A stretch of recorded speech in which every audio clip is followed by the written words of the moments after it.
All right, guys. So we are done with Regulation 6. We are done with Regulation 32. We are done with Regulation 33. Now it is time that we move forward. हम लोगों ने कुछ basic चीज़ें बहुत clearly देखी हुई है. Regulation 6 हमारा हो गया है, हमारा रेगुलेशन 32 और 33 हो गया है. ये मैंने जो स्ट्रक्चर आप देख रहे हैं ये पूरा आईसीडीआर रेगुलेशंस के हिसाब से है. हाउएवर थोड़ा फिल्टरिंग करके हम लोग पढ़ रहे हैं उसको. मैंने तो वैसे पूरा आईसीडीआर रेगुलेशन डाला है, बट या एक सीक्वेंस से हम लोग चल रहे हैं. So yes, first of all we did talk about the eligibility criteria for the unlisted companies. Secondly, we did talk about what is the allocation. Regulation 32 provides for the allotment in the public issues. Further, in 33, we did talk about reservation on competitive basis. Today, we will be focusing on the promoter's contribution part. If you can very clearly see, part 3 of SEBI's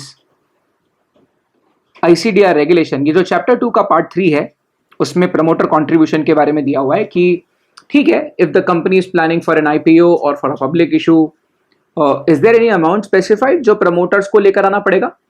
is there a specific amount जो promoters को अपनी जेब से contribute करना पड़ेगा? That is something that we are gonna check out.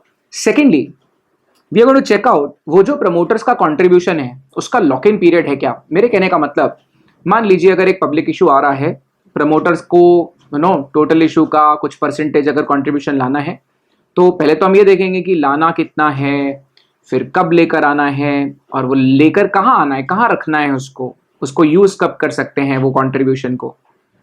फिर हम लोग ये भी बात करेंगे कि कौन सी securities are ineligible for the promoters contribution. और फिर जो पार्ट 4 यहाँ दिख रहा है आपको, चैप्टर 2 का, उस पार्ट 4 में आप ये पार्ट 1 पार्ट 2 आपको ये याद नहीं करना है. मैं आपको सिर्फ इसीलिए ये रेफर कर रहा हूं ताकि आप अंदर से एकदम कॉन्फिडेंट रहें, क्योंकि सेबी के पूरे रेगुलेशंस को, एक एक रेगुलेशन को आप देख रहे हो, है ना. That is the reason I am mentioning. आपको जरूरत नहीं है इसको याद करने की या इसके बारे में ज्यादा सोचने की. मैं आपके लिए काम आसान करता हूं. आ जाइए. So this is, if you can see on the screen, this is what we are going to get into. So regulation 14 and regulation 15 is first of all going to be on the agenda. उसमें भी more so we will be talking about regulation 14. लोग तो बहुत ज़्यादा filtering करते हैं, but I don't recommend that sort of filtering. हम लोग प्रिसाइसली बात करने वाले हैं. Let's try and understand about the promoters contribution. तो regulation 14, regulation 15, sorry, that is going to be on the agenda. चलो लेट्स बिगिन. जो भी पढ़ रहे हो आप, हैंड रिटन नोट्स में जो लिखा हुआ है वो एटलीस्ट उतना तो भी हैंड रिटन नोट्स आपको बनाने हैं ना. आ जाओ, 2 मिनट के लिए हम लोग फोकस करते हैं और बात करते हैं मिनिमम प्रमोटर्स कंट्रीब्यूशन के बारे में. Now regulation 14 sub regulation 1. अभी रेगुलेशन के अंदर में भी बहुत सारी चीजें दी हुई है. मैं तो एज अ फैकल्टी और एज अ मेंटोर मैं चाहूंगा कि आप पूरी चीजें पढ़े, लेकिन जो आपके कोर्स में बहुत ज्यादा इंपॉर्टेंट है, जो आपके लिए बहुत ज्यादा रिलेवेंट है, उसको मैं मार्क कर रहा हूँ. प्लीज मेरी बात को बहुत ध्यान से सुनिएगा और प्लीज मेरी बात को गौर से समझ के जो मैं बोल रहा हूं उसके ऊपर फोकस करना, क्योंकि आपको एग्जामिनेशन पॉइंट ऑफ व्यू के लिए कुछ चीजें बहुत ज्यादा पढ़नी है, और कोई चीज आप नहीं भी पढ़ोगे तो भी काम हो जाएगा. ठीक है. I hope you will take my words in face value and आप मेरी बात को बहुत गौर से सुनेंगे और समझेंगे कि क्या क्या मैं बोल रहा हूँ, क्या नहीं बोल रहा हूँ. ठीक है. तो कुछ चीजें ऐसी है जो एग्जामिनेशन पॉइंट ऑफ व्यू से, सीएस एग्जीक्यूटिव के पॉइंट ऑफ व्यू से बहुत ज्यादा इंपॉर्टेंट है, उस पर ज्यादा एम्फेसाइज करना जरूरी है. सबसे पहले तो प्रमोटर का कंट्रीब्यूशन कितना होगा. मेरे कहने का मतलब है, इसका मीनिंग समझिए पहले तो आप. जो रेगुलेशन 14 सब रेगुलेशन 1 हम पढ़ने वाले हैं, fundamentally it provides for the minimum promoters contribution. तो ठीक है, मान लो मेरी कंपनी है और मेरी कंपनी आईपीओ लेकर आती है, से सपोज 1000 करोड़ का या 100 करोड़ का. तो क्या ऐसा कोई रेगुलेशन है जो ये मेंशन करता है कि मुझे एज प्रमोटर मेरा खुद का कितना पैसा लगाना है इस धंधे में, इस प्रोजेक्ट में, इस पर्टिकुलर मकसद के लिए, जिस मकसद के लिए मैं आपसे पैसा इनवाइट कर रहा हूं. समझ रहे मेरी बात? Please understand. अगर फॉर एग्जाम्पल अभी रिसेंटली एक आईपीओ आया था, चलो बारबेक्यू नेशन ले लेते हैं, आप शायद ज्यादा रिलेट कर पाओ क्योंकि होटल है और आप बारबेक्यू नेशन जाते होंगे. एक बार आपने वन टाइम पैसा दे दिया तो बुफे, फिर अनलिमिटेड फूड होता है.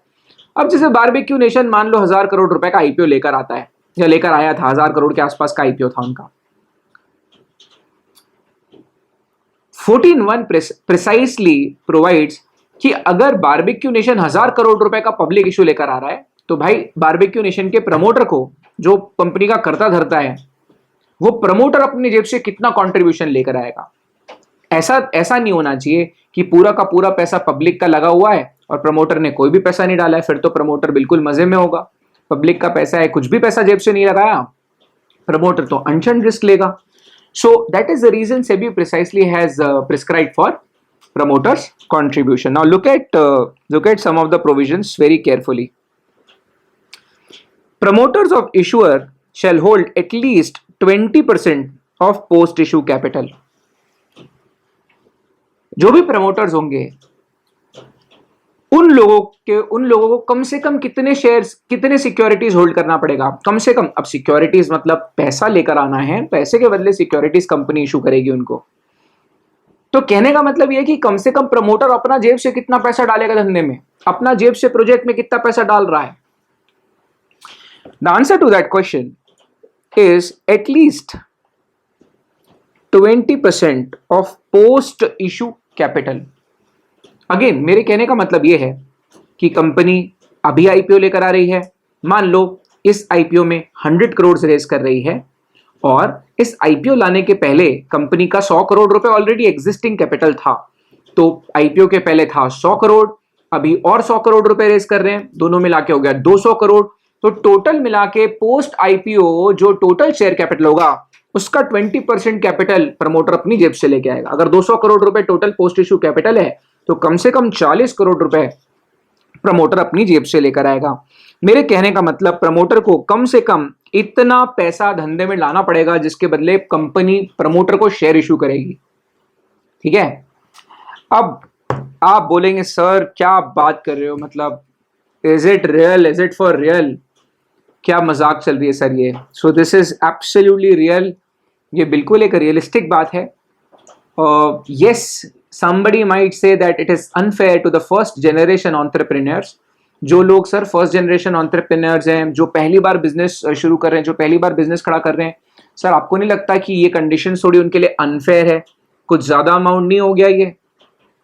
जो अभी अभी बिजनेस स्टार्टअप कर रहा है, कोई खुद का पूरा फ्रेश स्टार्ट कर रहा है, पूरा धंधा खुद सेटअप कर रहा है, आपको नहीं लगता सर उसके लिए आपने बहुत बड़ा अमाउंट बोल लिया? बिल्कुल आपकी बात सही है। हिंदुस्तान में जो स्टेक होल्डर्स हैं, जो हिंदुस्तान में आईपीओ लाने वाली कंपनीज हैं, उनका भी ऐसा ही मानना था कि ये 20% वाली जो कंडीशन है वो बहुत ही थोड़ा सा ज्यादा हो जाता है, 20% of the post issue capital. In one of the board meetings of SEBI, finally SEBI had taken a decision. ये मैं आपको 2018 के रेगुलेशन के पहले की बात बता रहा हूँ। 2018 में तो कानून में ही उन्होंने कंडीशन स्थापित कर दी।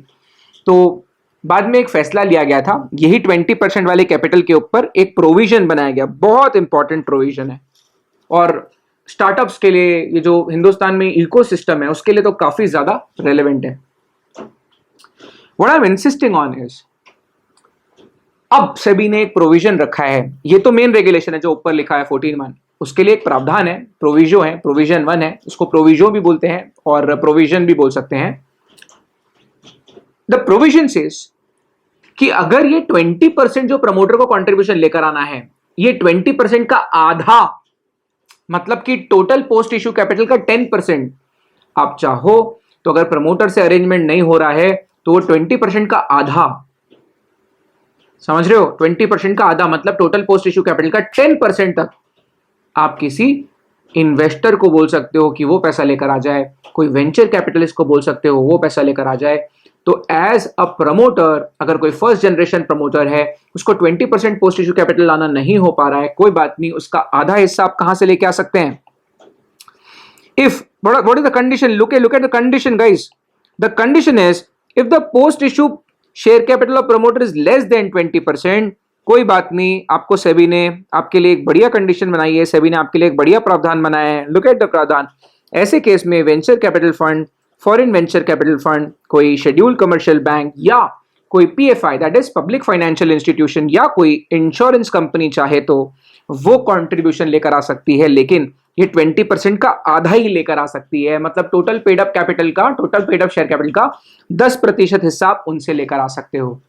तो अगर मेरी कंपनी का आईपीओ आ रहा है, मान लो मेरे कंपनी का total post issue capital IPO के बाद 200 करोड़ रुपए हो रहा है, मान लीजिए एज अ प्रमोटर मेरा जुगाड़ 20 करोड़ रुपए का हो गया है, तो बचे हुए 20 करोड़ के लिए मैं किसी शेड्यूल कमर्शियल बैंक के साथ बैठ के उसको कन्विंस कर सकता हूं, किसी पब्लिक फाइनेंशियल इंस्टीट्यूशन को कन्विंस कर सकता हूं, किसी वीसी वेंचर कैपिटल फंड को कन्विंस कर सकता हूं, और वो अप टू 10% हिस्सा मैं उससे मंगवा सकता हूं। This is this is a respite for the first generation entrepreneurs, because this condition was always looked down upon by the business houses, by the stakeholders, by the startup founders. क्योंकि कहां से आप पहली बार ला रहे हो, आपके पिताजी थोड़ी ना झाड़ लगा दिए हैं, मतलब आप सेकंड जनरेशन एंटरप्रेन्योर थोड़ी हो कि आप सिर्फ वो गमले में मतलब बहुत बड़ा झाड़ लगा हो आप उसको पानी देते रह रहे हो। आप अगर पूरा झाड़ खुद उगा रहे हो, स्टार्टअप का इकोसिस्टम पूरा स्टार्टअप आपका है, फाउंडर आप हो, तो अक्सर यार एक स्टार्टअप फाउंडर के पास इतना पैसा नहीं होता है। तो सेबी ने ये रिस्पाइट दिया है, लेकिन इसके बारे में भी काफी आलोचनाएं होती है, ये भी लोगों को बहुत ज्यादा अमाउंट लगता है। बट यार सेबी भी इतना तो सेबी को सोचना पड़ेगा ना कि कंपनी कोई आईपीओ लेकर आ रही है और प्रमोटर 10% भी नहीं ला पा रहा है, तो फ्यूचर में कुछ गड़बड़ होगी तो प्रमोटर कुछ कर नहीं पाएगा, और पब्लिक का पैसा लगा हुआ है, पब्लिक यहाँ पर इक्विटी शेयर खरीद रही है। तो सेबी चाहती है कि एटलीस्ट यार 10% तुम्हारा लगा हुआ, भले 10% कोई स्टेक होल्डर 10% कोई दूसरा इन्वेस्टर लेकर आओ, लेकिन सेबी बोलती है जो प्रमोटर है 10% तो भाई तुम्हारा होल्ड होना चाहिए, कम से कम 10% पैसा तुम्हारा लगा होना चाहिए धंधे में। That is what SEBI says. उसमें भी there is one more provision which you have to understand. Now let's talk about companies like CARE. अभी हिंदुस्तान में एक क्रेडिट रेटिंग एजेंसी है, उसका नाम था CARE। या अभी हिंदुस्तान में बहुत सारी ऐसी कंपनीज है जिसके कोई प्रमोटर्स नहीं है। At this moment there are no recognizable promoters. तो सेबी बोलती है ऐसी कोई भी कंपनी जिसका कोई भी आइडेंटिफाइबल प्रमोटर नहीं है, listen to me very carefully, ऐसी कोई भी कंपनी जिसका कोई भी आइडेंटिफाइबल प्रमोटर नहीं है, कोई बात नहीं, ऐसी कंपनीज को प्रमोटर कंट्रीब्यूशन लाना ही नहीं पड़ेगा। ना प्रमोटर है ही नहीं तो प्रमोटर कंट्रीब्यूशन लेकर कौन आएगा? सो ना रहेगी भैंस, और क्या पता नहीं, I am not very very very मुझे याद नहीं आ रहा एग्जैक्टली वो क्या डायलॉग है, बट हाँ, प्रमोटर अगर है ही नहीं तो कंट्रीब्यूशन कहां से लेके आएगा? And there are lot of Indian companies जहां अब प्रमोटर्स है ही नहीं, प्रमोटर्स ने खुद को डिक्लासिफाई करवा दिया एज अ प्रमोटर, और प्रोफेशनली कंपनी चलाई जा रही है, प्रोफेशनली गवर्न कंपनी है। तो ऐसे केसेस में you need not worry, the promoters contribution is not mandatory. अभी क्या है, बहुत सारी चीजें अंदर रेगुलेशन 14 में। अब इसके बाद जो दूसरी कंडीशन, एक दो कंडीशन है कि वो तो बिल्कुल ब्लंडर है, उसका कोई यूज नहीं है हम लोग के लिए। ये कंडीशन सबसे ज्यादा इंपॉर्टेंट है। मिनिमम प्रमोटर कंट्रीब्यूशन कितना है? 20% of post issue capital. 20% of post issue capital. अगर प्रमोटर पोस्ट इशू कैपिटल का 20% नहीं ला पाया तो कोई बात नहीं, उसका आधा मतलब कि 10% कोई स्ट्रेटेजिक इन्वेस्टर लेकर आ सकता है, उसका 10% कोई बैंक, कोई फाइनेंशियल इंस्टीट्यूशन, कोई इंश्योरेंस कंपनी या वेंचर कैपिटल फंड लेकर आ सकता है। That is permissible for the जो कंपनी को कोई प्रमोटर है ही नहीं, आइडेंटिफाइबल प्रमोटर ही नहीं है, उनको कंट्रीब्यूशन लाने की कोई दरकार नहीं है, नो प्रॉब्लम्स। ठीक है, now this is the most important regulation. अभी ये 14(2)(a) और B, इसका बहुत कम रोल है, फिर भी मैं आपको बता देता हूं। लेकिन हाँ, 14(2) को आपको ज्यादा टेंशन लेने की इसके बारे में जरूरत नहीं है, लेकिन ये जो मैंने आपको बताया ये तो आपको बाय हार्ट करना है। अगर आप चाहो 14(2) नहीं भी लिखोगे तो भी चल जाएगा, लेकिन ये 14(1) को तो आपको रटना है बिल्कुल, ये तो याद होना चाहिए आपको। 14(2) के बारे में बात करते हैं। नाउ 14(2) वैसे तो कम इंस्टेंसेस में होगा, लेकिन अब ये जो प्रमोटर कंट्रीब्यूशन है, ये इंपॉर्टेंट सवाल है कि ठीक है सर, आपने कहा शेयर कैपिटल का 20% प्रमोटर को लेकर आना है, मतलब टोटल मिला के जो पैसा लग रहा है उसका 20%, पोस्ट इशू कैपिटल टोटल मिला के जितना हो जाता है उसका कम से कम 20% प्रमोटर अपनी जेब से लेकर आएगा। अब वो जो 20% लेकर आएगा वो किस तरह से लेकर आएगा वो लिखा हुआ है, the promoter may contribute, the promoter shall contribute, I'm sorry not may, contribute 20% by way of either equity shares। भाई या तो कंपनी में पैसा लाओ और उसके बदले इक्विटी शेयर ले लो, या तो कंपनी में पैसा लाओ और उसके बदले कोई कन्वर्टेबल सिक्योरिटी ले लो।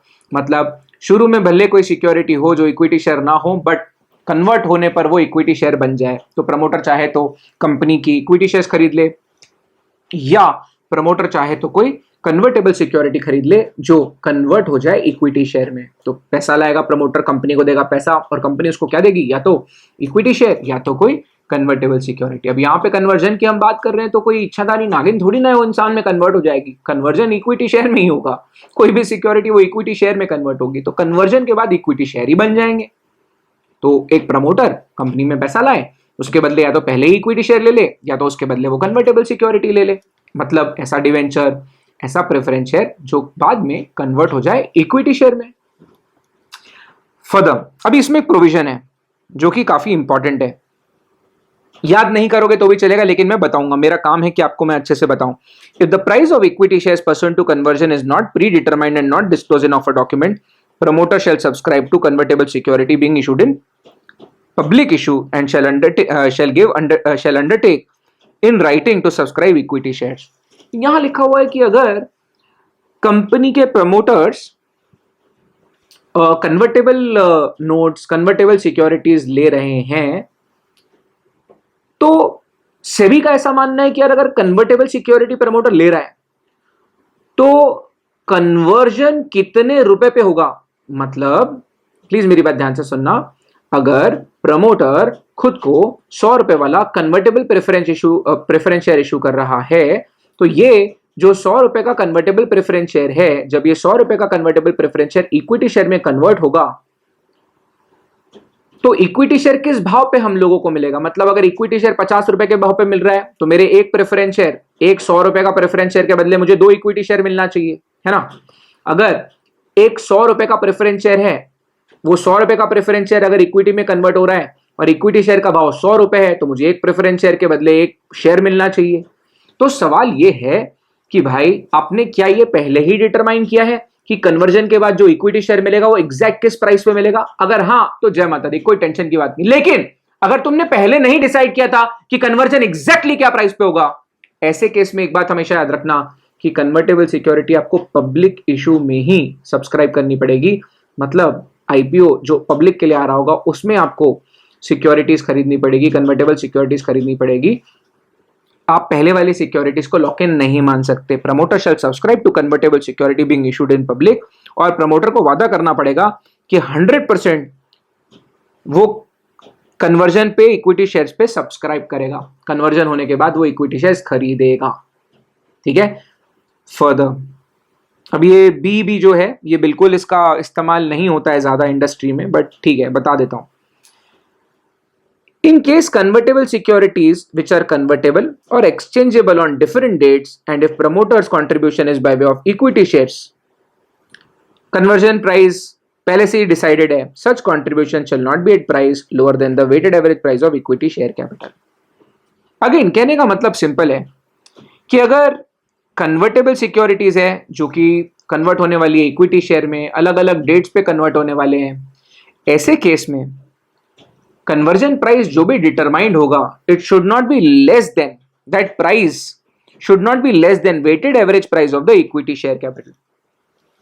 तो अगर कोई कन्वर्टेबल सिक्योरिटीज है, कोई कन्वर्टेबल इंस्ट्रूमेंट है जो कि इक्विटी शेयर में कन्वर्ट होने वाला है और ये भी पहले से ही तय किया हुआ है कि ये कन्वर्टेबल इंस्ट्रूमेंट इक्विटी शेयर में कन्वर्ट होगा, तो इक्विटी शेयर की प्राइसिंग किस तरह से की जाएगी, पहले से ही भाव भी डिसाइडेड है इक्विटी शेयर का। ऐसे केस में आपको इस बात का ध्यान रखना है कि जो प्राइस डिटरमाइन किया जा रहा है वो कहीं इक्विटी शेयर कैपिटल के वॉल्यूम वेटेड एवरेज से कम ना हो। इंटेंशन ये है, सभी ये चाहती है कि कहीं कोई ऐसा ना करे कि जो भाव में शेयर पब्लिक को मिल रहे हैं उस भाव से बहुत कम प्राइस पे कन्वर्जन हो रहा हो। मतलब अगर मान लीजिए एक वेटेड एवरेज प्राइस जो है वो शेयर कैपिटल का अगर 100 करोड़ रुपए है या 100 रुपए पर शेयर है और आप अगर कन्वर्जन डिसाइड करते हो कि 20 रुपए पर शेयर में कन्वर्जन हो जाएगा, तो ये तो सरासर गलत बात हो जाएगी, है ना। तो जो ओवरऑल शेयर कैपिटल होगा अगर वो 100 करोड़ होगा तो आपने तो 20 करोड़ रुपए के 20 करोड़ के कैपिटल के अमाउंट के हिसाब से पैसा लेकर आ गए हो, है ना। तो टेक्निकली अगर इक्विटी शेयर कैपिटल जो है वो इक्विटी शेयर कैपिटल की वैल्यूएशन 100 करोड़ रुपए आ रही है तो 100 करोड़ के हिसाब से ही आपने भी शेयर्स लिए होने चाहिए, है ना। एक बार इसको रीड करते हैं फिर से। Again as I have said already, B point को आप नहीं भी पढ़ते हो तो भी चलता है, सी पॉइंट को नहीं भी पढ़ते हो तो भी चलता है। मैं यहाँ पर ऑप्शन में इसको क्रॉस करके लिख देता हूँ। ये तुम्हारे नोट्स में बहुत ज़्यादा दिया नहीं हुआ है, ये मैंने मेरी तरफ से आईसीडीआर रेगुलेशन पूरा डालने की कोशिश की है। फाइनल में तो आपको पढ़ना ही है ये सब, तो मेरी कोशिश रहती है कि मैं आपको हल्का हल्का एडवाइस तो भी अभी से दे दूं। नहीं भी पढ़ोगे तो चल जाएगा, लेकिन मैं बता देता हूँ, listen to me very carefully. If the convertible securities which are convertible or exchangeable on different dates or promoter's contribution is by way of equity shares, conversion price being predetermined, ऐसे केस में such contribution shall not be at price lower than the weighted average price of equity share capital। तो आपको इस बात का थोड़ा ध्यान रखना पड़ेगा कि कन्वर्टेबल सिक्योरिटीज अगर कन्वर्टेबल है, या एक्सचेंजेबल अलग अलग डेट्स पे हैं, तो जो भी प्रमोटर कंट्रीब्यूशन है by way of equity shares और ऑलरेडी प्राइस कन्वर्जन प्राइस भी डिसाइडेड है, such contribution shall not be less than shall be at price lower than the weighted average price of equity share capital. Further, अगर IPO जो है वो convertible debt securities का है और इसके पहले अगर कंपनी ने इक्विटी शेयर नहीं इशू किए हैं, list to be very carefully, अगर आईपीओ जो है, अगर आईपीओ डेट सिक्योरिटीज का है, कन्वर्टेबल डेट सिक्योरिटीज का है, तो यहां आईपीओ जो है वो इक्विटी शेयर का नहीं हो रहा है बल्कि कन्वर्टेबल डेट सिक्योरिटीज का हो रहा है। As I have said earlier, ये आपको एग्जाम के लिए नहीं, कन्वर्टेबल डेट सिक्योरिटी वाली कंडीशन आपको नहीं पढ़नी होती है। इट इज जस्ट दैट मुझे लगता है कि मैं पूरा बता दूंगा तो भी आप कर लोगे, अदरवाइज आप 14(1) भी कर लोगे तो काम हो जाएगा, बी और सी आप ऊपर ऊपर से कर लो तो भी चलेगा। In case IPO of convertible debt securities without prior issue of equity shares अभी तक इशू नहीं हुए हैं, लेकिन कंपनी सीधा कन्वर्टेबल सिक्योरिटीज की लिस्टिंग करवा रही है, ऐसे केस में दो बातों का खास तौर पर ध्यान रखना है। Number 1, promoter shall bring in 20% of project cost in form of equity shares. मेरे कहने का मतलब यह है कि मान लीजिए कंपनी का जो प्रोजेक्ट है, प्रोजेक्ट का कॉस्ट है वो 1000 करोड़ है, तो प्रमोटर को कम से कम 200 करोड़ रुपए के इक्विटी शेयर्स लेकर आने हैं। आई रिपीट, अगर कन्वर्टेबल डेट इंस्ट्रूमेंट्स पहले इशू हो रहे हैं और अब तक इक्विटी शेयर इशू नहीं हुए हैं, लॉक इन जो प्रमोटर कंट्रीब्यूशन लाना है वो प्रमोटर को कैसे लाना है, कम से कम टोटल प्रोजेक्ट कॉस्ट का 20%। मतलब एक कंपनी 1000 करोड़ रुपए का एक टोटल मिला के जो प्रोजेक्ट है वो 1000 करोड़ का है, तो कम से कम 200 करोड़ रुपए प्रमोटर जो कंपनी को 200 करोड़ देगा, वो 200 करोड़ के बदले प्रमोटर इक्विटी शेयर उठाएगा। इसी में एक और क्यूमुलेटिव कंडीशन है, subject to contributing 20% of issue size from their own funds. और कम से कम जो भी इशू साइज होगी, अब हो सकता है टोटल प्रोजेक्ट जो है वो बहुत बड़ा है, जैसे 1000 करोड़ का टोटल प्रोजेक्ट है, हो सकता है 1000 करोड़ के प्रोजेक्ट के लिए कंपनी के पास ऑलरेडी 800 करोड़ रुपए हों और सिर्फ 20 करोड़ रुपए 200 करोड़ रुपए लग रहे हों। तो अगर ये जो करंट इशू साइज है, मेरी बात ध्यान से सुनिए, प्रोजेक्ट कॉस्ट मतलब पूरा प्रोजेक्ट जो हम लोग एग्जीक्यूट करने वाले हैं उसका टोटल कॉस्ट कितना है। तो मान लो मेरा प्रोजेक्ट कॉस्ट जो है वो टोटल मिला के 1000 करोड़ रुपए है। सेकेंड कंडीशन जो इसके साथ ही अपने को कंप्लाई करनी है वो ये है कि जो इशू साइज है, मान लो मैं सिर्फ 200 करोड़ रुपए का इशू लेकर आ रहा हूं, तो कम से कम उसका 20% प्रमोटर अपने फंड्स लेकर आएगा, अपने जेब से पैसा लेकर आएगा, अपने ओन फंड्स लेकर आएगा। ठीक है, सो 200 करोड़ का अगर आईपीओ आ रहा है, 20% कम से कम 200 करोड़ का अगर आईपीओ आ रहा है तो कम से कम उसका 20% मतलब 40 करोड़ प्रमोटर खुद के फंड्स लेकर आएगा। अब वो चाहे कन्वर्टेबल हो, चाहे कैसे भी हो, इक्विटी हो, नॉन इक्विटी फॉर्म में हो, कन्वर्टेबल सिक्योरिटी के फॉर्म में हो, कुछ भी हो सकता है, लेकिन खुद का होना ये कंपलसरी है। That is what the regulation is. मैं आपको बता सकता हूं कि आप बी और सी नहीं पढ़ना चाहते हैं, इसको छोड़ दें, कोई फर्क नहीं पड़ेगा। मेरे को पढ़ाना था क्योंकि मुझे तो पता था कि क्या चीज है, लेकिन अगर आपको नहीं जमता है छोड़ दीजिए।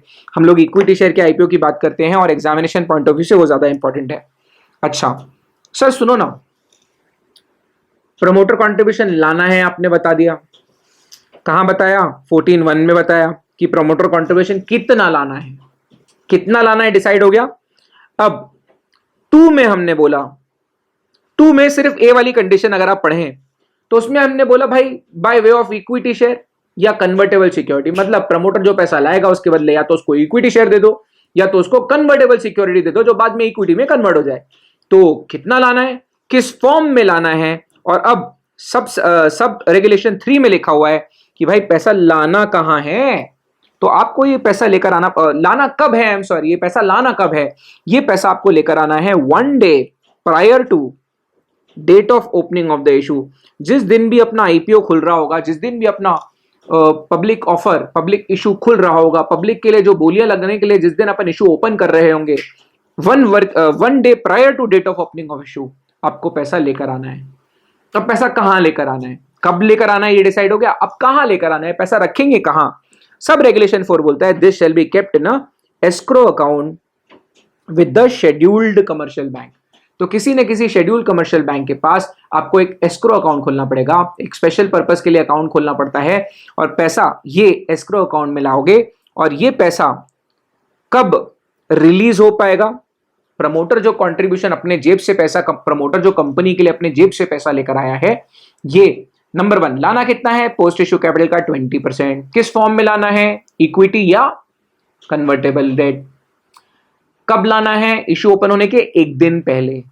कहां लाना है, कोई भी शेड्यूल कमर्शियल बैंक के एस्क्रो अकाउंट में।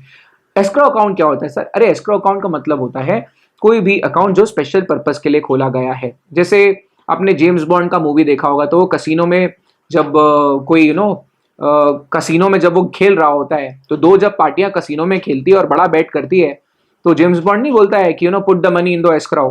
तो दोनों लोग जो होते हैं, अभी घर यहाँ पे इंडिया में जैसे अपन खेलते हैं घर घर में, भाई बहन कजिन्स घर में दोस्तों के साथ जब हम कार्ड्स खेलते हैं, तो हम लोग तो बीच में रख देते हैं पैसा, या बोलते हैं बाद में दे देंगे।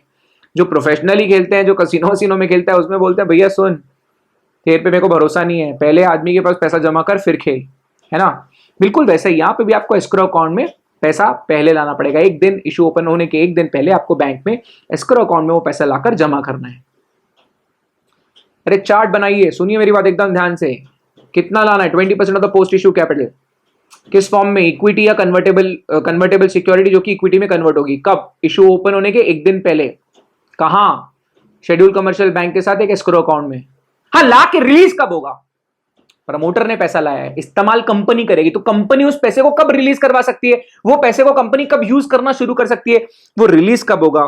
बाकी के इशू प्रोसीड्स के साथ जो पब्लिक का पैसा आएगा, जब पब्लिक का पैसा कंपनी के लिए रिलीज होगा इस्तेमाल करने के लिए, उसी के साथ साथ प्रमोटर का भी रिलीज हो जाएगा। आपको मैं बताऊंगा कि रिलीज कब होता है, आगे अलॉटमेंट कब होता है, इशू ओपन होने के कितने दिन बाद अलॉटमेंट फाइनल होता है, लिस्टिंग कब होती है, वो सब बताऊंगा मैं आपको। तो ये जो प्रमोटर का कंट्रीब्यूशन है, कंपनी में प्रमोटर पैसा लेकर आ रहा है, ये जो पैसा है ये कंपनी के लिए कब रिलीज हो जाएगा, बिल्कुल उसी दिन जिस दिन टोटल जो इशू के प्रोसीड्स हैं पब्लिक वाले, वो रिलीज किए जाएंगे। अच्छा, रियलिस्टिक बात करते हैं। सर सुनो ना, प्रमोटर बोलता है सुनना भाई, 20 साल से कंपनी चल रही है, अब तक मैं इससे ज्यादा, जितना प्रमोटर कंट्रीब्यूशन से भी बोल रही है ना, उससे कई ज्यादा पैसा मैं धंधे में लगा चुका हूं। ये टेबल, ये कुर्सी, ये लैंड, ये इक्विपमेंट, ये मेरे पैसे का लगा हुआ है। प्रमोटर बोलता है कि मैंने पहले से प्रमोटर कंट्रीब्यूशन लगा के रखा हुआ है, मैंने पहले से कंपनी में पैसा लगा के रखा हुआ है। तो सेबी पता है क्या बोलती है, शो मी। वो आपको याद आ रहा है हॉलीडे मूवी का एक सीन है, शो मी शो मी।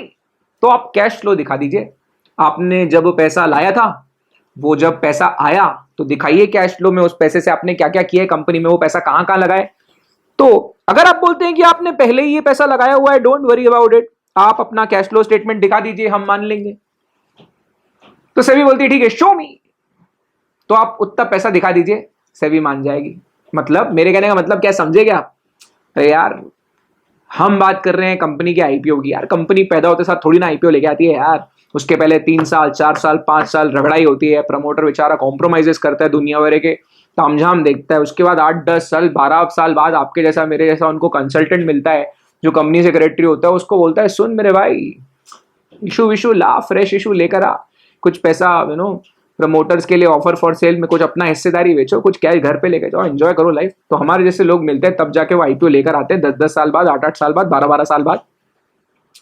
ऐसा बहुत बार होता है कि प्रमोटर ने पहले से कंपनी में बहुत पैसा खुद का जेब से लगाया हुआ है। All we are saying is, अगर प्रमोटर ऐसा बोलता है कि मेरा पैसा लगाया हुआ है, तो एक काम कर, दिखा दे, शो करना भाई, पैसा तूने लाया है ना, दिखा। ये क्या, हम घर घर तो खेल नहीं रहे यहाँ पे, किराने का दुकान, प्रोप्राइटरी फर्म का बात तो हो नहीं रहा, किराने का दुकान बहुत बड़े बड़े लोग हैं। आप किराने का, अमेजॉन भी तो पेंट्री में किराने का ही सामान बेच रहे हैं। मेरे कहने का मतलब ये है कि तुम यहाँ पे कोई एक प्रोप्राइटरी फर्म खोल के नहीं बैठे हो, क्यों नो तुमने बोल दिया हमने मान लिया, दिखा भैया कहाँ लाए हो पैसा, कैश फ्लो दिखाना पड़ेगा, ठीक है। सो अगर प्रमोटर बोलता है मैं तो ऑलरेडी पैसा लगा चुका हूं, मैं तो ऑलरेडी प्रमोटर कंट्रीब्यूशन ला चुका हूं, मेरे एक कंपनी बहुत पैसा लगा हुआ है, हाँ तो कैश फ्लो स्टेटमेंट दिखा, कोई बात नहीं हम मान जाएंगे। फर्दर अब प्रमोटर बोलेगा यार इतना बड़ा एपीओ यार, उसका 20% इतना बड़ा अमाउंट आ रहा है यार, 100 करोड़ के भी ऊपर अमाउंट आ रहा है, कितने दिन पहले से मैं पहले कंट्रीब्यूट करके रख दूं। सभी बोलती है कोई बात नहीं, अगर promoter contribution, total promoter contribution 100 crore के ऊपर है, फॉर एग्जांपल हमारा टोटल पोस्ट इश्यू कैपिटल है 1000 करोड़, उसका 20% होता है 200 करोड़, अगर 100 करोड़ के ऊपर का प्रमोटर कंट्रीब्यूशन है, if the promoter contribution is more than 100 crore, आप एक काम करिए, सिर्फ 100 करोड़ रुपए एक काम करिए, वो 100 करोड़ रुपए एक दिन पहले लेके आ जाइए। Promoter shall bring in at least 100 crore one day prior to the date of opening of issue. यार ये प्रमोटर कंट्रीब्यूशन ने गारंटी वाला अमाउंट है यार, पब्लिक इशू आ रहा है, इतनी सारी पब्लिक कंपनी में पैसा लगा रही है, प्रमोटर कुछ है भी कि नहीं, प्रमोटर के पास कुछ है भी कि नहीं है, सेबी इंश्योर करने के लिए बोलती है कि प्रमोटर कंट्रीब्यूशन लेकर आना है। तो अगर 100 करोड़ से ऊपर का अमाउंट प्रमोटर कंट्रीब्यूशन में आता है, कोई बात नहीं यार, 100 करोड़ रुपए एक दिन पहले लेके आ, बचा हुआ बैलेंस पब्लिक जब पैसा टोटल लेकर आएगी उसके साथ ले आना। द रिमेनिंग में be brought in with public on pro rata basis, या प्रोरेटा वगैरह में वर्ड नहीं यूज करूंगा, सेंसिबल नहीं है यूज करना, रिमेनिंग में be brought in with the public. तो जब बाकी की पब्लिक का पैसा आएगा, मतलब बाकी की पब्लिक का पैसा कब आता है, जिस दिन वो बोली लगाते हैं, मतलब इशू ओपन होगा 3 दिन मिनिमम इशू ओपन रखना पड़ता है, पढ़ेंगे अभी हम लोग रूल्स, तो 2-3 दिन का ही डिफरेंस पड़ता है, लेकिन हाँ अगर अमाउंट 100 करोड़ से ऊपर का है तो 2-3 दिन makes a hell lot of difference. जैसे जैसे आप कॉर्पोरेट लैडर क्लाइम करते जाएंगे, जैसे जैसे आप बड़े आदमी बनते जाएंगे, यू विल अंडरस्टैंड कि 200 करोड़ 300 करोड़ 500 करोड़ बहुत बड़ा अमाउंट होता है। अगर उतना प्रमोटर कंट्रीब्यूशन 2 दिन पहले लाया, 1 दिन पहले लाया, उसका बहुत कॉस्ट सेविंग होता है, एक दिन का भी ब्याज होता है जी। तो अगर 100 करोड़ रुपए उसके ऊपर का, 100 करोड़ के ऊपर का, अगर आप 100 करोड़ के ऊपर का प्रमोटर कंट्रीब्यूशन आ रहा है, कंट्रीब्यूशन तो पूरा लेकर आना है, लेकिन 100 करोड़ इश्यू ओपन होने के 1 दिन पहले और बचा हुआ बैलेंस पब्लिक के साथ। Fair enough, listen to be very carefully, याद करो इसको, मैं चार्ट नहीं बनाया अभी तक, मैं चार्ट बनाऊंगा रट जाएगा तुमको। सुनो मेरी बात, क्या याद करना एग्जैक्टली। नंबर 1, प्रमोटर कंट्रीब्यूशन कितना रहेगा, पोस्ट इश्यू कैपिटल का 20%, उसका आधा आप चाहो तो उसका आधा प्रमोटर लेकर आ जाता है, तो जो उसका आधा है, मतलब 20% का 10% प्रमोटर ले आए, बाकी का 10% तुम शेड्यूल कमर्शियल बैंक से जुगाड़ करा दो, तुम पब्लिक फाइनेंशियल इंस्टीट्यूशन को बोलो, कन्विंस करो अपने बिजनेस मॉडल को लेके, वेंचर कैपिटल फंड का लेकर आओ, चलता। तो कितना लाना है, हो गया। किस फॉर्म में लाना है, या तो इक्विटी, या तो इक्विटी कन्वर्टेबल सिक्योरिटी जो इक्विटी में कन्वर्ट होने वाली है। कब लाना है, इशू ओपन होने के 1 दिन पहले। कहां लाना है, एस्क्रो अकाउंट में। किसके साथ एस्क्रो अकाउंट खोलना है, कोऑपरेटिव बैंक के साथ नहीं, शेड्यूल कमर्शियल बैंक के साथ एस्क्रो अकाउंट खोलना है। उस एस्क्रो अकाउंट में वो पैसा जमा करना है। सर सुनो ना, मैं तो पैसा पहले से लगा चुका हूं, तो show me the cash flow, cash flow दिखा दे भाई, तूने कब लगाया वो पैसा, धंधे में कब लगा, show me the cash flow. Further, sir सुनो ना, बहुत बड़ा अमाउंट है यार, 1 दिन पहले लाने को बोल रहे हो, एक्स्ट्रा का कॉस्ट आएगा कंपनी में, सर पैसा ही तो नहीं है, इसीलिए तो आईपीओ लेकर आ रहे हैं। कोई बात नहीं, 100 करोड़ से 1 दिन पहले बचा हुआ बैलेंस पब्लिक के साथ लेके आ जा, ठीक है। So this is regulation 14। ये आपको जो मैंने अभी रटाया आपको, वो तो आपको याद होना ही चाहिए, इतना तो इक्विटी शेयर से रिलेटेड तो आपको रटा हुआ होना चाहिए, ठीक है। तो मैं इसका एक हल्का सा छोटा सा समराइज वर्जन वाला चार्ट भी दिखाता हूं, और उसके बाद हम लोग चलते हैं रेगुलेशन 15 में। रेगुलेशन 15 में बहुत सारी चीजें हम रीड करेंगे, वो भी वैसी ही चीजें हैं, मतलब उसको याद नहीं करना है, बाय हार्ट नहीं करना है, लेकिन पहले मैं आपको 14 के बारे में थोड़ा कुछ एक्स्ट्रा बताऊंगा, जो आपको रटना है, जो आपको याद करना है, ठीक है। तो आ जाइए, थोड़ा सा आपको मैं चार्ट दिखाता हूँ, ठीक है। इस समरी चार्ट को समझ लेना, अगर आप क्लास में होते हो पूरे दोनों बोर्ड्स भर जाते, वो 8-8 फीट के 2 बोर्ड्स हैं, वो पूरे इसमें हम लोग स्कैटर करके इन्फॉर्मेशन को लिखते हैं। लिस्ट में वेरी केयरफुली, प्रमोटर कॉन्ट्रीब्यूशन कितना है, 20% of the post issue capital. Post issue capital का 20% मिनिमम प्रमोटर कंट्रीब्यूशन है। अगर प्रमोटर उसका 10% से ज्यादा नहीं ला पा रहे तो 10% प्रमोटर ला ले, और बचा हुआ schedule commercial bank, merchant venture capital funds, public financial institution से जुगाड़ कर सकता है। सर क्या किसी कंपनी को एग्जेम्प्ट है प्रमोटर्स कंट्रीब्यूशन लाना? जी हाँ, अगर किसी कंपनी में प्रमोटर है ही नहीं, कोई आइडेंटिफाइबल प्रमोटर अगर है ही नहीं, तो आपको प्रमोटर कंट्रीब्यूशन नहीं लाना है, क्योंकि प्रमोटर है नहीं तो लाएगा कौन, है ना। तो बच्चे बेचारे मतलब पूछते हैं कि सर ऐसी कोई कंपनी होती है जिसका प्रमोटर नहीं होता? हाँ, बहुत सारी कंपनी आज की डेट में प्रोफेशनली ड्रिवन कंपनीज है, companies like Larsen and Toubro, इतना रेनाउंड कंपनी है Larsen and Toubro, no identifiable promoter right now. So अगर हम लार्सन टुब्रो जैसी कंपनी या फिर एक कंपनी का आईपीओ आया था, केयर नाम की कंपनी थी, उसके भी कोई आइडेंटिफाइबल प्रमोटर नहीं थे, तो प्रमोटर कॉन्ट्रीब्यूशन नहीं लाना पड़ता है। फर्दर सर सुनो ना, प्रमोटर कॉन्ट्रीब्यूशन लाना तो है, किस फॉर्म में लाना है मेरे भाइयों? कम प्रमोटर लाएगा तो पैसे ही, वो पैसे लाएगा तो उसके बदले उसको या तो इक्विटी शेयर मिल जाएंगे या तो उसको कन्वर्टेबल सिक्योरिटीज मिल जाएगी, जो कि कन्वर्ट हो सकती है किसमें? इक्विटी शेयर्स में। ठीक है। फर्दर कब लाना है? 1 डे प्रायर। 1 डे प्रायर का मतलब इशू जिस दिन पब्लिक के लिए ओपन हो रहा होगा, 1 day prior to that.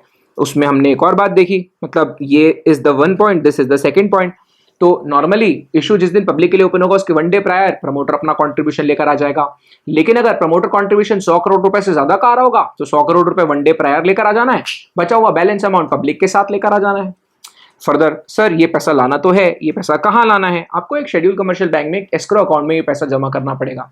Further sir ये पैसा रिलीज कब होगा? मतलब प्रमोटर जो पैसा कंपनी को दे रही है, प्रमोटर को दे रहा है, प्रमोटर या प्रमोटर जो भी है, एंटिटीज है, इंडिविजुअल है, वी डोंट नो, तो प्रमोटर इंडिविजुअल भी हो सकती है, प्रमोटिंग कंपनीज भी हो सकती है। तो प्रमोटर ये जो पैसा लाएगा, ये जो पैसा कंपनी के लिए प्रमोटर को लेकर आना है, प्रमोटर का कॉन्ट्रीब्यूशन जो मिनिमम लेकर आना है, ये पैसा हम ला लेंगे, कब ला लेंगे वो भी देख लिया। अरे कंपनी से यूज कब कर सकती है? जो पब्लिक का प्रोसीड्स आ रहा है, पब्लिक इशू में जो आम जनता, नॉन प्रमोटर, जो पब्लिक पैसा लेकर आ रही है, जिस दिन से उनका पैसा इस्तेमाल किया जा सकता है उसी दिन ये भी पैसा रिलीज कर दिया जाएगा। ये पैसा कंपनी उस दिन से यूज कर सकती है। प्रमोटर ने अपना पैसा ला लिया है, कंपनी के लिए लाया है, कंपनी इसको यूज करना शुरू कर देगी। कब से करेगी? जब से पब्लिक इशू के जो प्रोसीड्स है, पब्लिक वाले जो प्रोसीड्स है वो रिलीज होंगे, उस दिन ये भी रिलीज हो जाएंगे। Further sir if the promoter is saying that okay I have already invested huge amount, मैंने ऑलरेडी ये कंपनी में अपना खून पसीना एक करके पैसा लगाया हुआ है, 10 साल से कंपनी में बहुत पैसा डालता गया हूँ, कोई बात नहीं, हम आपकी कदर करते हैं, आपने बहुत मेहनत की है, थैंक यू वेरी मच, आपने इस संसार पे एहसान भी किया है, बट एक काम करो ना, कैश फ्लो में दिखाओ कि पैसा कब कब डाला था और वो कहाँ कहाँ यूज हुआ है ना? Because at the end of the day it's an IPO, it's a public issue. SEBI means business and SEBI मतलब प्रमोटर्स, सॉरी सेबी इन्वेस्टर्स के प्रोटेक्शन के लिए काफ़ी इनिशिएटिव्स लेती है। In fact one of the objectives of establishing this body SEBI is investors protection. तो अगर आप बोल रहे हैं कि आप पैसा लेकर आए हैं, कोई बात नहीं, ऑफर डॉक्यूमेंट में कैश फ्लो भी दिखा दीजिएगा कि पैसा कब कब लाया गया और कंपनी के लिए कब कब यूज़ किया गया, है ना? रिवाइज करवा रहा हूँ, कितना लाना है? पोस्ट इशू कैपिटल का 20%। किस फॉर्म में लाना है? इक्विटी या convertible equity, convertible instrument, convertible security जो कि इक्विटी में कन्वर्ट हो जाएगी। कब लाना है? इशू ओपन होने के एक दिन पहले लाना है। कहाँ लाना है? शेड्यूल कमर्शियल बैंक के एस्क्रो अकाउंट में जमा करना है। रिलीज कब होगा पैसा? पब्लिक इशू के साथ, इशू प्रोसीड्स के साथ। सर अगर हमने ऑलरेडी पैसा लगाया, कोई बात नहीं, शो मी कैश फ्लो दिखा दो, ठीक है? So that is the regulation 14 guys. I hope आपको रेगुलेशन 14 समझा होगा। जो बीच में 14(1)(b)(c) थे, अगर आपको वो नहीं पढ़ना है उसको आप छोड़ सकते हो, मैंने बता दिया है, लेकिन आप उसको नहीं पढ़ना चाहें छोड़ दें, मैंने आपको बता दिया रेलेवेंट क्या है, इतना तो बहुत याद करना पड़ेगा, ठीक है? चलो, we will be moving to regulation 15 now. Let's begin with regulation 15. Sorry. All right, guys. Now let us get into regulation 15. हम लोग रेगुलेशन 15 डायरेक्टली नोट्स में से देख रहे हैं, क्योंकि इसमें मेरे पास जो 3 पॉइंट्स मुझे आपको बताने हैं वो मैं आपको यही बुलेट में बता सकता हूं। Now the question is, sir are there any securities which are ineligible for promoters contribution? अगर हम ये सवाल करें कि सर कौन सी सिक्योरिटीज हैं which are ineligible to be qualified as promoters contribution, what would be your answer, sir? Please understand, ऐसे केस में number 1, for the computation of minimum promoters contribution following securities shall not be eligible. Listen to me very carefully. ये executive level का question नहीं है, ये काफी उसके ऊपर का क्वेश्चन है, बट फिर भी आप लोग एडल्ट्स हैं, आप लोग मैच्योर हैं, समझ सकते हैं। ऐसी सिक्योरिटीज जो पिछले 3 साल में एक्वायर की गई है, listen to me very carefully. Point number 1 की हम बात कर रहे हैं, listen to me very carefully. Clause A, ऐसी सिक्योरिटी जो पिछले 3 साल में एक्वायर की गई हो प्रमोटर्स द्वारा, या तो for consideration other than cash, मतलब प्रमोटर ने कोई सिक्योरिटी पिछले IPO के पिछले 3 साल में लिया, एक्वायर किया है, उसके बदले कोई पैसे नहीं दिए, या तो बोनस इशू में शेयर्स मिले हैं, अगेन कंपनी के प्रमोटर को शेयर फ्री में मिले हैं, बोनस में मिले हैं, प्रमोटर ने उसके लिए पैसे नहीं दिया। यार आईपीओ है, पब्लिक इशू है, हम रियल पैसा चाहते हैं, प्रमोटर रियल पैसा जेब से लेकर आए। तो ये क्या बात कर रहे हो, पिछले 3 साल में तुमको फ्री में शेयर इशू हुए हैं, पिछले 3 साल में तुमको बोनस में शेयर्स मिले हैं, not eligible for promoter contribution. उन इक्विटी शेयर्स को हम लोग प्रमोटर कॉन्ट्रीब्यूशन की गिनती में नहीं लाते, क्योंकि प्रमोटर ने एक्चुअल में जेब से पैसा नहीं डाला है। ठीक है, so consideration other than cash में जो उसको शेयर मिले हुए हैं, not considered for, not eligible for promoter contribution. जो उसको बोनस में शेयर्स मिले, not eligible for promoters contribution. So ये 2 पॉइंट्स आपको पॉइंट ए के लिए याद रखने हैं। फर्दर, अरे भाई अब हम क्लॉज बी में आ रहे हैं। Specified securities acquired by promoters और promoters and alternative investment funds, या फिर इसको फॉरेन वेंचर कैपिटल फंड बोल सकते हैं आप, या schedule commercial banks, public financial institutions, insurance companies during the preceding 1 year at price lower than the price at which specified securities are being offered to the public in IPO। अच्छा। Promoters, venture capital funds, banks, insurance companies को IPO के पिछले साल ही तुमने share issue किए हो, पिछले साल ही उन लोगों को शेयर्स मिले हैं, और किस भाव पे, जिस भाव पे पब्लिक को मिलने वाले आईपीओ में उससे कम भाव पे। ये अच्छी बात नहीं, नॉट अलाउड। पब्लिक को, साले तुम पब्लिक इशू ला रहे हो, एक आम आदमी, एक रिटेल इन्वेस्टर को तुम जो प्राइस पे सिक्योरिटी दे रहे हो, तुमने साले अभी इशू ओपन होने के पहले, पब्लिक इशू ओपन होने के पहले अभी पिछले साल में, हो सकता है 1 महीने पहले, हो सकता है 2 महीने पहले, तुमने प्रमोटर को शेयर दियो, तुमने बैंक को शेयर दियो, तुमने पब्लिक फाइनेंशियल इंस्टीट्यूशन को शेयर दियो, तुमने साले वेंचर कैपिटल इन्वेस्टर को शेयर दियो। किस भाव पे? उस भाव से कम में जिस भाव पे पब्लिक को दे रहे हो। तो पब्लिक को जिस प्राइस पे तुम दे रहे हो, अगर तुमने पब्लिक इशू के जस्ट पिछले साल उस भाव से कम में किसी को शेयर अलॉट किए, प्रमोटर्स को, या ये foreign venture capital fund, public financial institution, scheduled commercial bank, not considered as, वो एलिजिबल नहीं है। हमने देखा ना यार, 20% प्रमोटर को लेके आना, उसका 10%, 20 का आधा, मतलब टोटल का 10% banks, insurance companies, venture capital funds ला सकते हैं। हाँ, ला सकते हैं, लेकिन ये कहाँ का न्याय है? तुम पब्लिक के लिए इशू ओपन कर रहे हो, उसके 2 दिन पहले तुमने इन लोगों को आधे में इशू कर दिया है, 10% में दे दिया है, ये क्या बकर है? तो ये एक फॉर्मेलिटी नहीं है। प्रमोटर्स कॉन्ट्रीब्यूशन जो है जेन्युइन स्टफ है। तो जो भाव को, जो भाव पे शेयर पब्लिक को मिल रहा है, तुमने उससे कम भाव में पिछले साल में अगर सिक्योरिटी इशू किया हो, not eligible for promoters contribution, उसको हम प्रमोटर्स कॉन्ट्रीब्यूशन के लिए एलिजिबल नहीं मानेंगे, प्रोवाइडेड दैट। अब उसमें कुछ एक्सेप्शंस है, उसकी कुछ कंडीशंस है, उसको देख लेते हैं। अब अगर तुमने प्रमोटर को या फिर ये फंड्स को या बैंक्स को कम भाव में इशू किया था, और अब वो लोग जो बैलेंस अमाउंट है वो लाने को तैयार हैं, तो फिर चलेगा। If the promoters, alternative investment funds, they pay to the issuer the difference between the price at which पहले सिक्योरिटीज उनको मिली थी और अभी आईपीओ में पब्लिक को मिल रही है, उसका जो डिफरेंस आ रहा है, अगर वो बैलेंस अमाउंट देने को अभी तैयार है, फिर चल जाएगा, फिर उसे हम एलिजिबल मान लेंगे। क्योंकि अगर आपको पहले 50 रुपए में इशू की थी, पब्लिक को भी हम 100 रुपए में इशू कर रहे हैं, तो बैलेंस आप 50 रुपए दे रहे हो ना, तो पब्लिक को जितने प्राइस पे हम लोग दे रहे हैं उतना प्राइस देने को तैयार है ये लोग, चल जाएगा। दूसरा, अगर कोई मर्जर हुआ है यार, if the specified securities are acquired under sections 230 to 234 of the Companies Act 2013 by promoters in lieu of business invested capital, by the promoters in lieu of business and invested capital that has been in existence for a period of more than 1 year prior to that approval. तो basically बहुत not going into much detail because M&A is something that you study in CS professional, corporate restructuring में आप इसको पढ़ते हैं। तो अगर कोई शेयर्स जो हैं वो किसी अरेंजमेंट में, नेशनल कंपनी लॉ ट्राइब्यूनल में कोई स्कीम के तहत अलॉट हुए हैं पिछले साल, तो फिर चल जाएगा, नॉट अ प्रॉब्लम। ठीक है, अब वो कम प्राइस में भी मिले हैं, तो स्कीम ऑफ अरेंजमेंट जो है actually it is approved by share holders, it is approved by national company law tribunal. तो अगर वो प्राइस और वो वैल्यूएशन फेयर नहीं होगी तो एनसीएलटी ने वैसे भी अप्रूव करना नहीं है।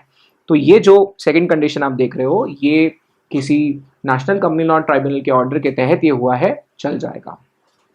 Third, nothing contained in this clause shall apply to IPO by government company, statutory authority or corporation, or any special purpose vehicle set up by any of them engaging in infrastructure sector, Bharat में infrastructure क्षेत्र में सरकार जो है बेचारी बहुत किल्लत में चल रही है।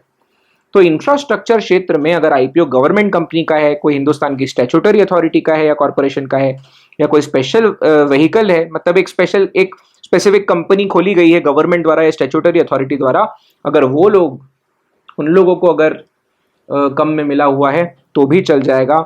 ये जो कंडीशंस आप देख रहे हैं, securities which are ineligible for promoters contribution, वो इन गवर्नमेंट कंपनी स्टैट्यूटरी अथॉरिटीज के ऊपर लागू नहीं होगी।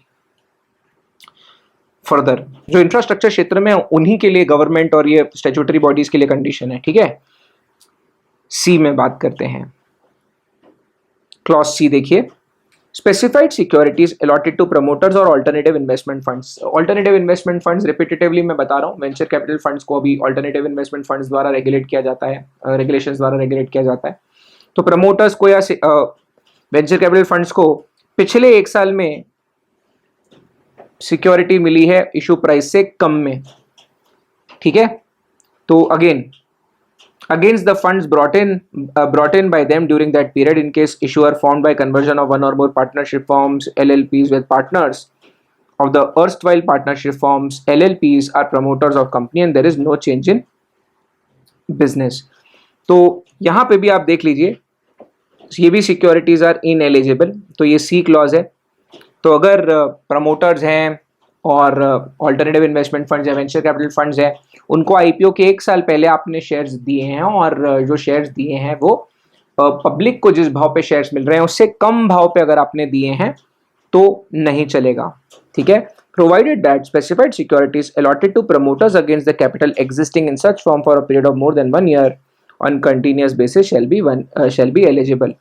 तो अगर प्रमोटर्स को उनके against the capital existing in firms, अगर प्रमोटर का पैसा ऐसी फर्म्स, पार्टनरशिप फर्म्स, एलएलपी में 1 साल से ज्यादा के लिए लगा हुआ था और उस कैपिटल के बदले उन लोगों को शेयर्स मिल रहे हैं, प्रमोटर्स को कन्वर्जन हुआ है, आप समझ रहे हैं मेरी बात, एक पार्टनरशिप फर्म है या एक एलएलपी है, वो कंपनी में कन्वर्ट हो रही है और कन्वर्जन के वक्त प्रमोटर को शेयर मिल रहे हैं। तो रेगुलेशन ये है कि आईपीओ के पिछले साल में अगर प्रमोटर को शेयर मिल रहे हैं कन्वर्जन वाले, तो नॉर्मली ये सिक्योरिटीज एलिजिबल, अगर आप जो शेयर प्राइस पब्लिक को जिस भाव पे शेयर दे रहे हो उससे कम भाव पे आपको कन्वर्जन हो रहा है, उससे कम भाव पर आपको अलॉटमेंट हो रहा है। आई रिपीट, पब्लिक को जिस प्राइस पे आप लोग शेयर दे रहे हैं उससे कम प्राइस में प्रमोटर्स को आप इशू कर रहे हैं। कब? जब एक partnership firm, LLP firm convert हो रही है कंपनी में और उसके बाद आईपीओ लेकर आ रही है। तो at the end of the day public को जिस भाव पे आप लोग इशू दे रहे हो उससे कम में आपने खुद को अलॉट किया ना, not eligible as promoters contribution. लेकिन उसमें जो प्रोविजन है उसमें एक एक्सेप्शन है। एक्सेप्शन पता है क्या है? अगर प्रमोटर का कैपिटल पार्टनरशिप फर्म एलएलपी में 1 साल से ज्यादा के लिए लगा हुआ था और उसके बदले में प्रमोटर को शेयर्स इशू हुए हैं, भले कम भाव में हुए हैं, तो वो एलिजिबल मान ली जाएगी, क्योंकि प्रमोटर का पैसा बहुत पहले से लगा हुआ है। प्रमोटर्स का पैसा मोर than 1 year on continuous basis अगर इन्वेस्टेड था, तो फिर जो पब्लिक को जिस प्राइस पे आप शेयर दे रहे हैं उससे कम में भी प्रमोटर को अगर अलॉटमेंट हुई चल जाएगा। फर्दर, ऐसी कोई भी सिक्योरिटीज, प्रमोटर ने अगर कोई सिक्योरिटीज गिरवी रखी हुई है क्रेडिटर्स के साथ, अगर प्रमोटर्स ने कुछ शेयर्स, कुछ इक्विटी शेयर्स, कोई कन्वर्टेबल सिक्योरिटीज गिरवी रखी हुई है, प्लेज की हुई है क्रेडिटर्स के साथ में, तो ऐसी जो सिक्योरिटीज रहेगी उसको भी प्रमोटर कंट्रीब्यूशन के लिए हम लोग एलिजिबल नहीं मानेंगे। ठीक है, listen to me very careful. एक बार रिवाइज कराता हूं, मैं आपको याद कराऊंगा ये सारी चीजें। आप आईसीडीआर, ये हम सिक्योरिटी लॉ में आ गए, सिक्योरिटी लॉ में अपना कोई हाथ नहीं पकड़ सकता, trust me. Listen to me very carefully. कौन सी securities are ineligible for promoters contribution? Number 1, ऐसी सिक्योरिटीज जो पिछले 3 साल में अलॉट की गई है प्रमोटर्स को फॉर अदर देन कैश, या तो बोनस में उनको फ्री में सिक्योरिटीज मिली है। बी, पिछले 1 साल में आपने प्रमोटर्स को या ऐसे वेंचर कैपिटल फंड्स को या शेड्यूल कमर्शियल बैंक को, इंश्योरेंस कंपनी को शेयर्स अलॉट किए हैं, वो भी पब्लिक को जिस भाव पे शेयर इशू हो रहे हैं आईपीओ में उससे कम भाव पे, नॉट एलिजिबल। लेकिन अगर पिछले 1 साल में आपने शेयर्स पब्लिक इशू से कम भाव में अलॉट किए हैं तो उसके कुछ एक्सेप्शंस है, जैसे कि पहला, जो भी बैलेंस अमाउंट है अगर प्रमोटर वेंचर कैपिटल फंड देने को तैयार है, जय माता दी, अगर उनको पिछले साल में शेयर मिले हैं लेकिन एनसीएलटी द्वारा स्कीम में अप्रूव करके उनको शेयर मिले हैं तो भी एलिजिबल मान लिया जाएगा। या इंफ्रास्ट्रक्चर से क्षेत्र में इंफ्रास्ट्रक्चर सेक्टर की कोई गवर्नमेंट कंपनी स्टैट्यूटरी अथॉरिटी का आईपीओ है और उसमें पिछले साल में अगर गवर्नमेंट कंपनी को स्टैट्यूटरी बॉडी को या गवर्नमेंट या स्टैट्यूटरी बॉडी द्वारा खोली हुई कंपनी, स्पेशल पर्पस व्हीकल मतलब एक कंपनी खोल के वो धंधा कर रहे थे, ऐसी कंपनी जो इंफ्रास्ट्रक्चर क्षेत्र में है, गवर्नमेंट या गवर्नमेंट की कोई स्टैट्यूटरी अथॉरिटी द्वारा चलाई जा रही है, तो गवर्नमेंट कंपनी है, स्टैट्यूटरी अथॉरिटी है या उन्हीं का कोई कंपनी सेटअप किया है, स्पेशल पर्पस व्हीकल सेटअप किया है इंफ्रास्ट्रक्चर क्षेत्र का, सब एलिजिबल है, वहां पे कोई टेंशन नहीं। तो उनको ये रेस्ट्रिक्शन जो है ना ये उनके ऊपर लागू नहीं होती। फर्दर अगर वेंचर कैपिटल फंड्स प्रमोटर्स को हमने जो भी प्राइस पे पब्लिक को दे रहे हैं उससे कम भाव में दिया है, ठीक है, बट प्रमोटर ने जो कैपिटल लाया वो डायरेक्ट कंपनी में नहीं लाया, प्रमोटर ने पैसा लाया था पार्टनरशिप फर्म में, प्रमोटर ने पैसा लाया था एलएलपी में, वो प्रमोटर का पैसा एक साल से ज्यादा कंटिन्यूसली पिछले साल एक साल से ज्यादा पार्टनरशिप फर्म में या एलएलपी में लगा हुआ था। उसके बाद में कंपनी जो है अभी पार्टनरशिप फर्म या एलएलपी जो है वो कंपनी में कन्वर्ट हुई। अब मेरे भाइयों पहले एलएलपी थी या पहले पार्टनरशिप फर्म थी, तो जो बेचारा प्रमोटर था वो शेयर नहीं होल्ड करता था, वो तो कैपिटल ओन करता था। पार्टनरशिप फर्म में शेयर थोड़ी ना होता है, शेयर तो कंपनी का शेयर होता है। तो पार्टनरशिप फर्म में एलएलपी में अगर प्रमोटर ऑलरेडी इन्वेस्टेड था तो उसके पास शेयर्स थोड़ी थे।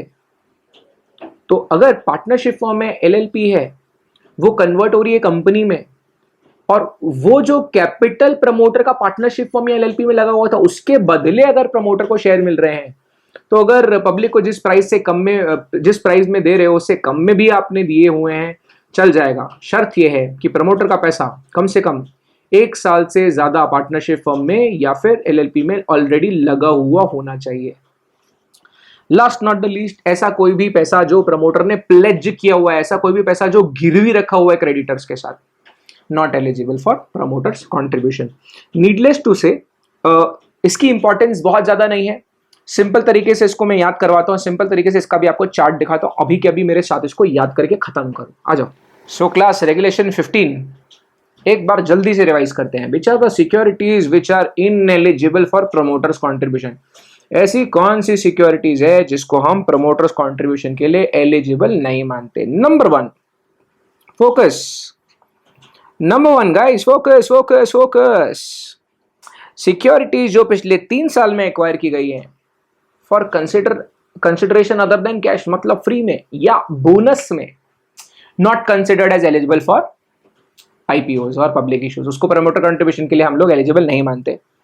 फर्दर ऐसी सिक्योरिटीज जो पिछले 1 साल में एक्वायर की गई है लेकिन at price less than the price offered to public, और जो पब्लिक इशू प्राइस है उससे कम प्राइस में एक्वायर की गई थी। इसके 3 मैंने आपको एक्सेप्शन भी बताया, आई होप आपको वो समझ गए होंगे। मतलब एक केस में बैलेंस अमाउंट लाने को वो लोग तैयार हैं, जो भी कम भाव पे एलोकेट हुआ था उनको, और जो पब्लिक को हो रहा है उसके बीच का डिफरेंस लाने को वो तैयार है।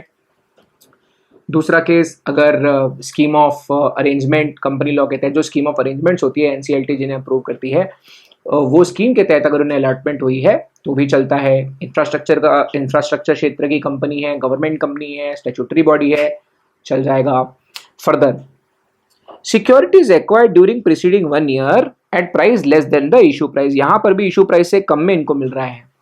और प्रमोटर को कौन से कैपिटल के लिए शेयर मिल रहे हैं डिस्काउंट पे? जो पैसा प्रमोटर ने पार्टनरशिप फर्म या एलएलपी में लगाया था और बाद में वो एलएलपी या पार्टनरशिप फर्म कन्वर्ट हो गई कंपनी में, तो कंपनी में कन्वर्ट होने के बाद उसको share less than the issue price मिल रहे हैं, तो भी this is not eligible, this contribution of promoter will not be considered as eligible for promoters contribution. However, इसका भी मैंने आपको एक एक्सेप्शन बताया कि अगर प्रमोटर का पैसा पार्टनरशिप फर्म में या फिर एलएलपी में 1 साल से ज्यादा कंटिन्यूसली लगा हुआ होगा तो हम उसको एलिजिबल मान लेंगे। लास्ट नॉट द लीस्ट, अगर कोई सिक्योरिटीज गिरवी रखी है क्रेडिटर्स के साथ, नॉट एलिजिबल, उसे भी हम लोग प्रमोटर्स कॉन्ट्रीब्यूशन के लिए एलिजिबल नहीं मानते। इस तरह से भी आप नोट्स बना के याद कर सकते हैं, ठीक है। तो आई होप आपको रेगुलेशन 15 भी समझा होगा। क्लास एक्चुअल में आपको सबसे ज़्यादा जो याद करना है, सबसे ज़्यादा जो फोकस होना चाहिए वो ये जो मैंने यहाँ लिखा है इनके ऊपर होना चाहिए, ठीक है। तो एग्जीक्यूटिव के लिए this will also suffice, executive तो इसमें भी निकल जाएगा आपका, ठीक है। तो आई होप आपको 14-15 में क्लैरिटी है। ज़्यादा फोकस आपको कहाँ डालना है, 14 में डालना है। कौन सी कंडीशंस में, ये कंडीशंस में, ठीक है। तो I hope you have understood. We will be moving forward to the entire chain. अब हम लोग जाएंगे आगे। In the next video I will be talking about the lock in period. तो ठीक है, पैसा तो प्रमोटर्स ला लिए हैं, कब लाना है, कहाँ लाना है, किस फॉर्म में लाना है, कौन सी बैंक में लाना है, कितने दिन पहले लाना है, वो रिलीज कब होगा, सब बता दिया। कौन सी securities are ineligible for promoter contribution, सब बता दिया। अब क्या बता रहा हूँ, लॉक इन कितना रहेगा, रेगुलेशन 16, 17, 18, 19, 20, 21, 22। थोड़ा सा इसको हम लोग फास्ट में ही पढ़ेंगे, इसके बारे में आपको टेंशन लेने की जरूरत नहीं है। सबसे क्रूशल है रेगुलेशन 14 और लॉक इन में रहेगा सबसे ज्यादा इंपॉर्टेंट रेगुलेशन 16। आपको हम गाइड कर देंगे सही समय पे। फोकस ऑन द चार्ट, ये चार्ट आपको मास्टर करना है। ये चार्ट मास्टर कर लिया, I am more than happy, काम हो जाएगा आपका, ठीक है। Thank you guys, you have been a lovely audience, bye bye.